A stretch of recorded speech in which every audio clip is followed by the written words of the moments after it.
జనవరి 12న విడుదలవ్వాల్సిన champions trophy squad ని జనవరి 18 లేదా 19న విడుదల చేసేలా బీసీసీఐ, ఐసీసీ దగ్గర అనుమతి తీసుకున్న సంగతి తెలిసిందే.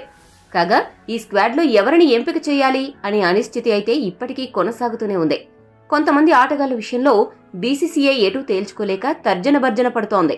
మరోవైపు బుమ్రా గాయం కూడా బీసీసీఐని టెన్షన్ పెడుతోంది. ఇన్ని తలనొప్పుల మధ్య ఏదైనా ఊరట కలిగించే అంశం ఉంది అంటే అది షమీ ప్రస్తుతం ఫిట్ గా ఉండడం. అయితే స్క్వాడ్ విషయంలో బీసీసీఐకి కొంత సహాయం చేయాలనే ఉద్దేశంతో టీమిండియా మాజీ దిగ్గజం సునీల్ గవాస్కర్ కొన్ని సలహాలు, సూచనలు ఇవ్వడం జరిగింది. ఆ వివరాలు చూసుకుంటే, తాజాగా ఓ ఛానల్ కి ఇచ్చిన ఇంటర్వ్యూలో గవాస్కర్ మాట్లాడుతూ టీమిండియా స్క్వాడ్ విషయంలో కొన్ని చిన్న చిన్న మార్పులు చేస్తే మనం ఒక మంచి టీంతో ఛాంపియన్స్ ట్రోఫీలోకి అడుగు పెట్టొచ్చు, విజయాలు కూడా సాధించొచ్చు. మొదటగా జైస్వాల్ ని తప్పక వన్డే ఫార్మాట్ లో డెబ్యూ చేయించాలి. జైస్వాల్ ఒక దూకుడైన ఎడమ చేతివాటం బ్యాటర్ కావడం టీమిండియాకి కలిసొచ్చే అంశం. జైస్వాల్ లాంటి ఓపెనర్ ఉండడం టీమిండియాకి ఎంతైనా అవసరం. ఇక రాహుల్ విషయానికి వస్తే అతన్ని పక్కన పెడితే మంచిది. రాహుల్ ప్రస్తుతం తన ఆట తీరుని మరింతగా మెరుగుపరుచుకోవాలి. నెమ్మదిగా ఆడే రాహుల్ ఆట తీరు టెస్ట్లకు పనికొస్తుంది, కానీ వన్డే, టీ20లకు అంతగా సెట్ అవ్వదు. రాహుల్ కంటే గిల్ ఆట తీరు వన్డేకి సూట్ అవుతుంది. అతడు ఎలాగూ జట్టులో ఉంటాడు. ఇక రాహుల్ స్థానంలో మరో wicket keeper batter Sanju Samson కి వన్డే టీంలో అవకాశం కల్పిస్తే మంచిది.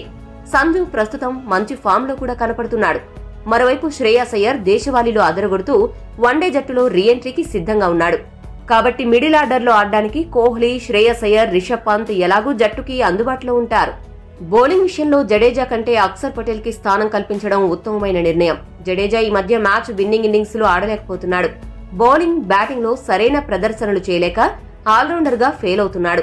మరోవైపు అక్షర్ పటేల్ ఆల్రౌండర్ గా వచ్చిన ప్రతి అవకాశాన్ని సద్వినియోగం చేసుకుంటున్నాడు. కాబట్టి జడేజా బదులు అక్షర్ ని ఎంపిక చేయడం మంచిది.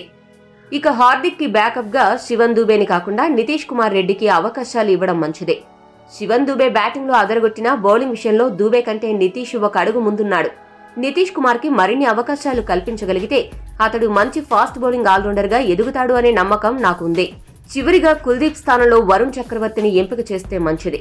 కుల్దీప్ యాదవ్ ఒక మంచి మ్యాచ్ విన్నరే అయినప్పటికీ తాజాగా అతడు శస్త్రచికిత్స చేయించుకోవడంతో అతడి ఫిట్నెస్ పై కొన్ని అనుమానాలైతే ఉన్నాయి.